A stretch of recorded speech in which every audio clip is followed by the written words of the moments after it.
159.5 pounds. He is undefeated in his campaign in the ring with 4 wins, no losses, 2 wins coming by way of knockout. Ladies and gentlemen, here is the sole U.S. gold medalist in boxing in the 2004 Olympic Games.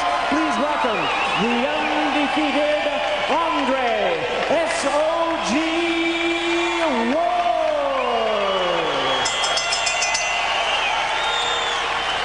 Once again, a referee in charge, Marcos Rosales, now to give instructions. 6 rounds of boxing scheduled. Let's go, Chris. Gentlemen, we're going 6 rounds. Understand this, okay? That's a low blow. That's good. Here we go. Touch him up. Keep it clean. Take a look at the rules here in the state of California. The 10-point must system scoring, of course. 3 knockdown rule not in effect. There won't be a standing 8th count. A fighter can't be saved with the bell in any round except the last round. That's the one rule that is a little bit different. The referee or the doctor can stop the fight. And if there's a headbutt, we go to the showed something. Yeah, I think that was the learning process in that fight. And certainly in his second fight, he got clocked and came back from that. And by his own admission, he said, you know, he got hurt. He was, but, you know, the thing is every fighter has to face some adversity. And he found out right then, his second pro fight, that he can face adversity, be hurt, and come back. You have to learn how to be able to collect yourself, gather yourself, Barry, survive, and then come back to fight another round. Yeah, no, that's absolutely right. And every fighter says, you know, until you get hit, you don't know how you're going to come back. Well, Andre Ward knows, and he learned it early in his career. Ward here has totally taken the play away from Holt, who wanted to be the aggressor, really, you know, bang with Ward right from the beginning.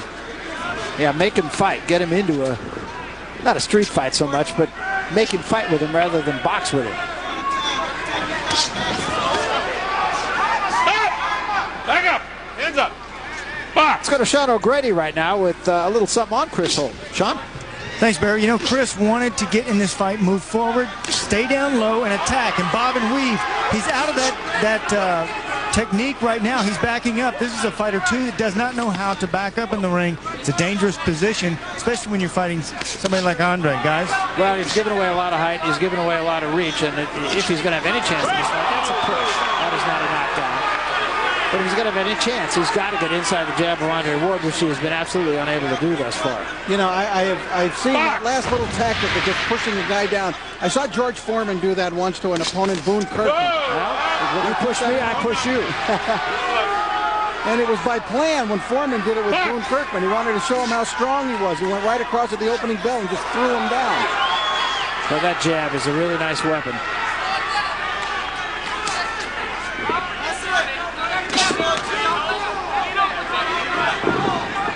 Ward gets around that ring very well. Good jabber. Good balance. Snaps the jab. It's not just the jab that he shows. I mean, it's an effective weapon for him. That's not a knockdown either, although I'll tell you what, there was a punch involved there.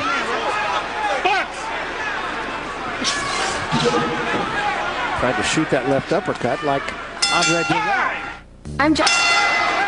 Andre Ward wanted to let him know he could out-strength him in the first round. Look how he just threw Holt to the canvas. Once a little bit later, he'll cuff him to the canvas with his left hand. Neither of those knockdowns, but still they send a little message.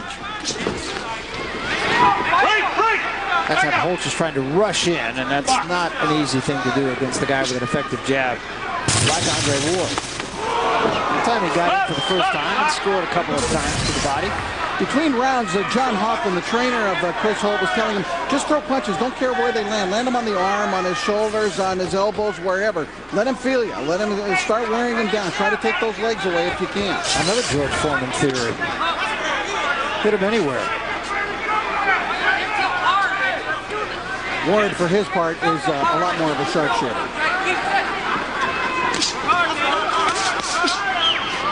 Ward, even in the short frame of time that he's been a professional, you could see his improvement. Just his movement in the ring, his confidence in his punches. Well, too, Barry, you know, as you go along, you fight a little bit more orthodox fighters than you do at the very beginning. You know, then you fight guys who really know how to fight. You actually have a chance to better display your skills. Sean O'Grady is in the corner of Andre Ward. Sean? Well, Virgil Horner, the chief trainer over here, was saying to Andre, he's saying, get in the zone. I want you to relax a little bit. Sometimes, especially when you're fighting in front of your own crowd, your home, you want to kind of force your punches. All Virgil wants him to do is relax and let the combinations flow. It'll all come together. Don't try to knock him out. Try to put the combinations together, and he'll fall. Guys? Well, you know, my feeling and what I'm looking at here is that he's very relaxed in there. He's not trying to rush anything or do anything untoward. The danger, though, fighting in your hometown when there's a lot of hometown buildup, and there has been for a month here in the Bay Area. That's a stinging left hook, Barry. Sure is. You know, the danger is, and you've seen it so many times with fighters. We saw Dominic Nguyen when he took on Monty Barrett.